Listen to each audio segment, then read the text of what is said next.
The clouds had been gathering since early afternoon, stacking in thick gray layers over the plains, but Owen hardly thought he still had another hour before the sky broke open. He kept swinging his axe, splitting logs for the night's fire. The air smelled of rain and electricity, the kind that made the hair on a man's arms lift slightly before a storm. He paused to wipe the sweat from his brow when a faint movement near the fence caught his eye. At first he mistook it for a deer, or even a stray calf, until the figure staggered, paused, and then crumpled to the ground. Owen dropped the axe and jogged toward the fence line, boots sinking into the soft dirt. When he reached the shape lying in the grass, his breath caught. A child, a girl, dressed in doeskin and beadwork, her long black hair tangled with dust and burrs. Comanche, she couldn't have been more than 12. Her left leg was wet with blood, and the crimson trail down her shin told him she'd been running for a long time. The wound wasn't deep enough to kill her quickly, but with predators already prowling in the evening light and a storm rolling in, her chances of survival were slim. He knelt beside her, checking for signs of life. Her breaths were shallow but steady. When he touched her shoulder, her eyes fluttered open, dark and sharp despite her weakness. She tensed immediately, her hand reaching instinctively for a knife that wasn't there. Owen lifted both palms to show he meant no harm. "Easy," he whispered. "You're hurt. I'm not gonna hurt you more." She didn't understand the words, he could see that, but she recognized the tone. Her hand dropped. The thunder cracked in the distance, closer now, pushing him to a decision he didn't have time to second guess.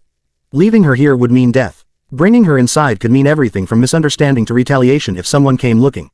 But Owen had never been the type to leave a child, any child, to the mercy of the wild. He slipped an arm beneath her shoulders and another under her knees. She was feather light, her body trembling as he lifted her.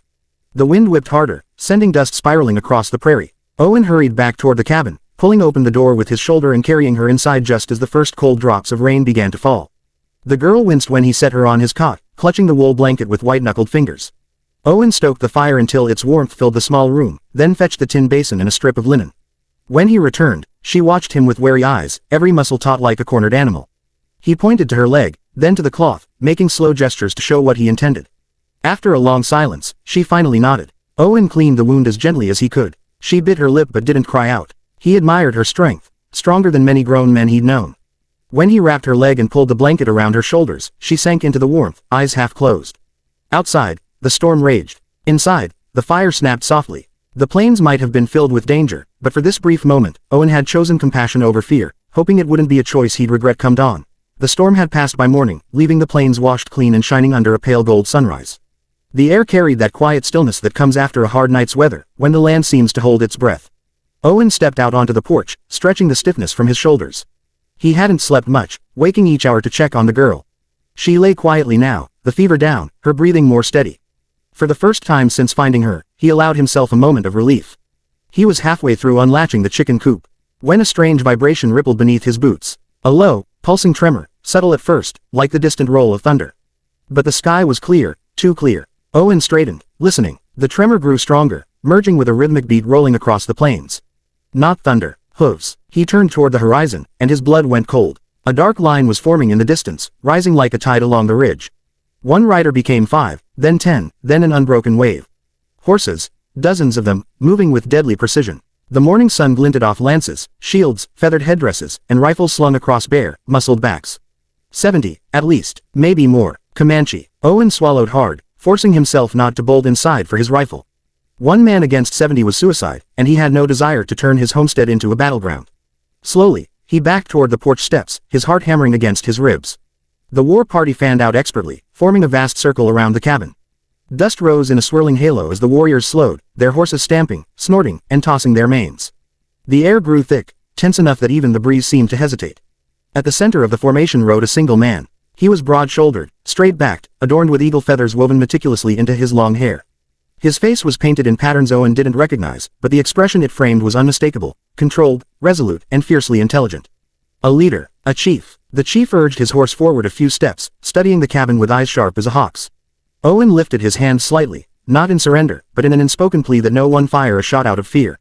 He could feel 70 sets of eyes pinned on him, each weighing his fate. A faint rustle sounded behind him. He turned to see the girl in the doorway, gripping the frame for support. Her face lit with sudden emotion, and her voice broke the heavy silence as she cried out in her own tongue. The sound carried across the circle like an arrow fired into the sky.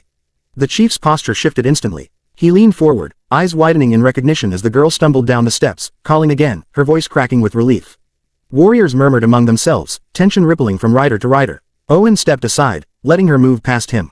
The chief dismounted in a smooth, powerful motion, the earth vibrating faintly as his boots touched the ground. He strode toward her, not with the fierce authority he had displayed moments before, but with the urgency of a father reaching for something precious he feared he had lost.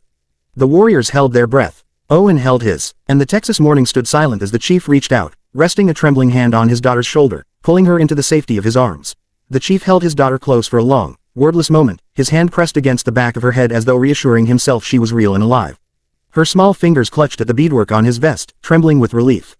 Owen stood a few paces away, unsure whether to step back or stay put. The circle of warriors remained still atop their horses, watching every move with sharpened attention, their expressions unreadable. When the chief finally released his daughter, he rested both hands on her shoulders and studied her face, searching for injuries. She spoke quickly in Comanche, her voice tight with emotion, broken by hitching breaths. Owen couldn't understand a word, but he recognized the urgency, the need to explain, to tell her father everything that had happened.